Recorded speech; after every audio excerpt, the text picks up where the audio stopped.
अगर मोदी को आना है 24 में तो ब्राह्मणों को साथ में आरक्षण कर माफ करे, अन्यथा मोदी को भी वोट नहीं देंगे हम, कांग्रेस को देंगे, ब्राह्मणों को ही देंगे वोट हम। कह रहे हैं कि कांग्रेस सरकार में 1 सीटों पे 2 लड़ने का हटा दिया गया, लेकिन राहुल गांधी भी कहते हैं कि मैं भी ब्राह्मण हूँ। मानते हैं इस चीज को? ब्राह्मण नहीं है राहुल गांधी, सुनिए एक मिनट, वो उनका निजी मामला है, ये उनका निजी मामला है। वो ब्राह्मण कहाँ से हो गए? जब दादा फिरोज खान है तो कहाँ से ब्राह्मण हो गए?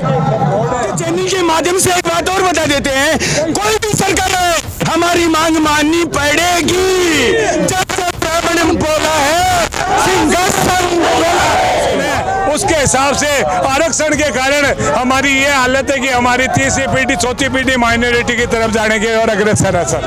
ब्राह्मण जो है वो माइनॉरिटी में आ गया, अल्पसंख्यक में आ गया, ऐसा है क्या? जी सर, मैं आपको हमारे मंदिर के पुजारियों को जिंदा जला दिया जाता है, उनकी भूमि पे अतिक्रमण किया जाता है। तो हमारा ये मुख्य उद्देश्य ये है कि हमारे मंदिरों को प्रोटेक्ट किया जाए, उनकी भूमि को प्रोटेक्ट किया जाए, और जो पुजारी है उनको जो एकदम बिल्कुल कम भत्ता मिलता है उनका बढ़ाया जाए। ये हमारी गवर्नमेंट से मांग है। हमारा समाज पिछले ब्राह्मणों को इस सोशल मीडिया ने बदनाम करने की कोशिश की है। आप मान के चलिए हिंदुस्तान की आज़ादी में 70% ब्राह्मणों ने त्याग किया था, और आप इतिहास। नमस्कार, आप देख रहे हैं हिंद एक्सप्रेस, मैं हूं आपके साथ प्रेम शंकर।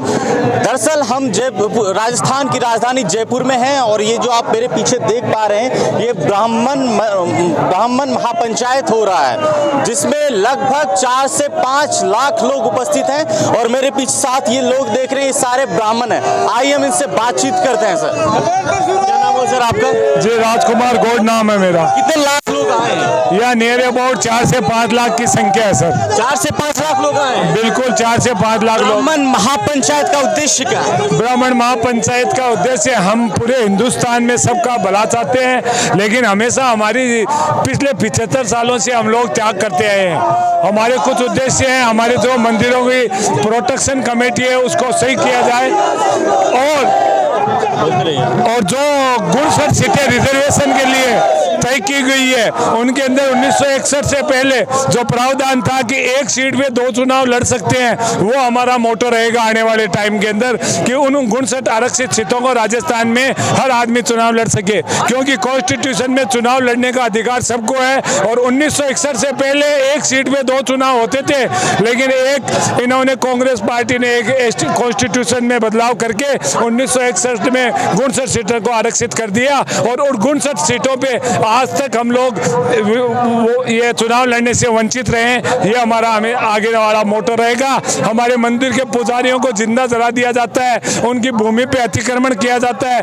तो हमारा ये मुख्य उद्देश्य ये है कि हमारे मंदिरों को प्रोटेक्ट किया जाए, उनकी भूमि को प्रोटेक्ट किया जाए, और जो पुजारी है उनको जो एकदम बिल्कुल कम भत्ता मिलता है उनका बढ़ाया जाए। ये हमारी गवर्नमेंट से मांग है। हमारा समाज पिछले 75 सालों से पूरी दुनिया का भला करता है, हिंदू धर्म को संरक्षित करता है, पूरे विश्व का कल्याण चाहता है, लेकिन हमेशा ब्राह्मणों को इस सोशल मीडिया ने बदनाम करने की कोशिश की है। आप मान के चलिए हिंदुस्तान की आज़ादी में 70% ब्राह्मणों ने त्याग किया था, और आप इतिहास उठा के देख लिए, ये हमारा हमेशा से संकल्प रहा है, और ब्राह्मण हमेशा सर्व हित की कामना करता है। आपका सीधा सिंपल सा ये कहना है कि कांग्रेस सरकार में ब्राह्मण असुरक्षित है? जी सर, हम यही चाहते हैं कि परशुराम जयंती को राष्ट्रीय अवकाश घोषित किया जाए, और प्रत्येक ब्राह्मण व्यक्ति 10% जो हमें अलग से जो मिला है उस कोटे से आरक्षण नहीं, हमें ब्राह्मण के स्वाभिमान को लौटाना है। मंदिरों में जो पुजारियों की हत्या होती है इसी सरकार में हुई है, कम से कम हमें प्रोटेक्शन दिया जाए, और ब्राह्मणों के हितों की अवहेलना न की जाए। जहां भी ब्राह्मण समाज की बात होती है, जहां भी हमारी बहुसंख्यक है, वहां पे हमें सीटें दी जाएं।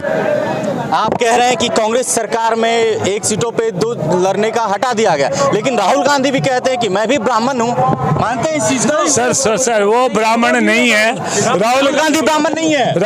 सुनिए एक मिनट, वो उनका निजी मामला है, ये उनका निजी मामला है। वो ब्राह्मण कहाँ से हो गए?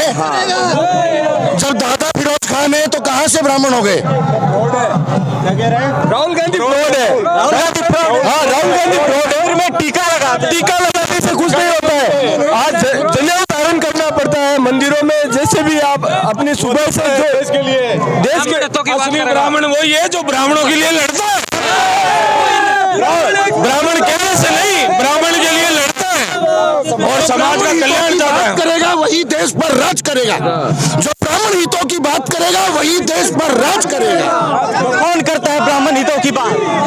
ब्राह्मण हितों की बात ब्राह्मण के जो भी समुदाय यहाँ पे राजस्थान में अगर स्थिति देखो तो बीजेपी कर रही है। इसमें दिक्कत का है। अभी तो 10% आरक्षण दिए है तो बीजेपी नहीं तो दिए है, और हमारी जो मांगे हुई है ब्राह्मण की वो बिल्कुल कर रही है, तो उसमें तो कहने की क्या बात है। सनातन धर्म की रक्षा बीजेपी करती रही है। अगर मोदी को आना है चॉइस में तो ब्राह्मणों को साथ में आरक्षण कर माफ करे, अन्यथा मोदी को भी वोट नहीं देंगे हम, कांग्रेस को देंगे, ब्राह्मणों को ही देंगे वोट हम। आपके चैनल के माध्यम से एक बात और बता देते हैं, कोई भी सरकार है हमारी मांग माननी पड़ेगी। जब ब्राह्मण बोला है सिंहासन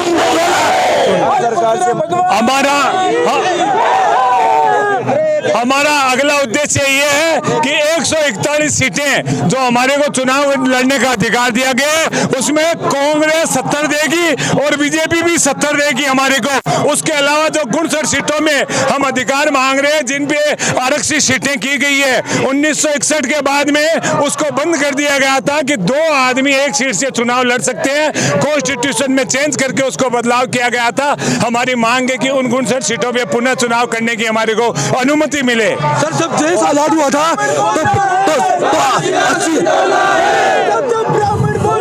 जब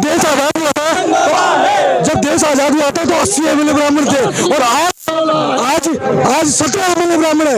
ये ब्राह्मणों के साथ अत्याचार है। ये केंद्र सरकार ने जो ईडब्ल्यूएस आरक्षण ब्राह्मण समाज सवर्ण समाज को दिया है, तो हमारी सरकार से मांग है कि ये ईडब्ल्यूएस आरक्षण 10% ब्राह्मण समाज को राजनीतिक क्षेत्र में, पंचायत चुनाव में, नगरपालिका चुनाव में, विधानसभा लोकसभा चुनाव में भी इसका लाभ दिया जाए। लोग कह रहे हैं कि ब्राह्मण जो है वो माइनॉरिटी में आ गया, अल्पसंख्यक में आ गया, ऐसा है क्या? जी सर, मैं आपको विशेष बात बता देता हूँ।